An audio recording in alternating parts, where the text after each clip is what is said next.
સમગ્ર માહિતી આપવા બદલ હવે સમાચારમાં આગળ વધીએ અને વાત કરીએ આપણે સમાચારની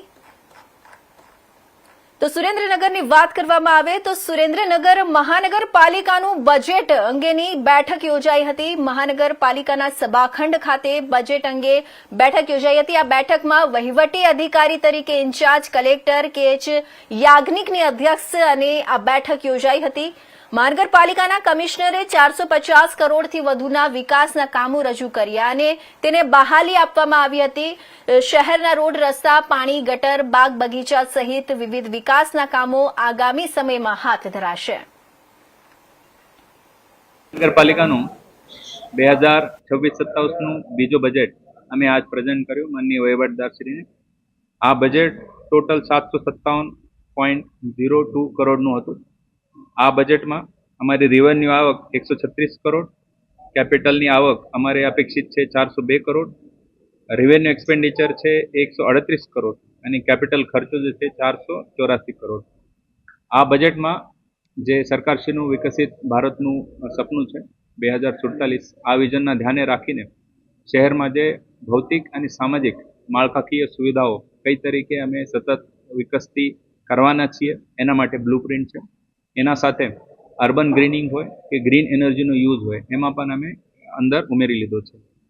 આ બજેટમાં ફક્ત જનતાનું જ નહીં પણ જે બાકી સારા એલિમેન્ટ છે એમાં ખાસ કરીને જળ હોય જેના પાણીનું પીવાનું વિષય હોય, ડ્રેનેજનો વિષય હોય, સ્ટોર્મનો વિષય હોય એ બધામાં સુદૃઢીકરણ કરવાનું અમે નક્કી કર્યું છે।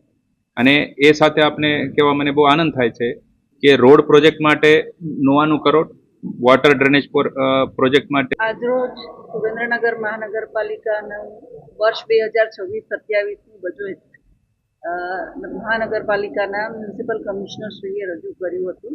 જેમાં મુખ્યત્વે શહેરની માળખાકીય સુવિધાઓ જેવી કે પીવાના પાણીની વ્યવસ્થા, ડ્રેનેજ લાઇનની વ્યવસ્થા, પર્યાવરણને લક્ષી પ્રોજેક્ટો અને જળસંચય વગેરે જેવા કામોને માટે તેમણે વિવિધ દરખાસ્તો રજૂ કરી હતી। સાથે સાથે શહેરની જે હેરિટેજ વિકસાવવાની પણ કેટલીક બાબતો એમણે રજૂ કરેલ હતી। આમ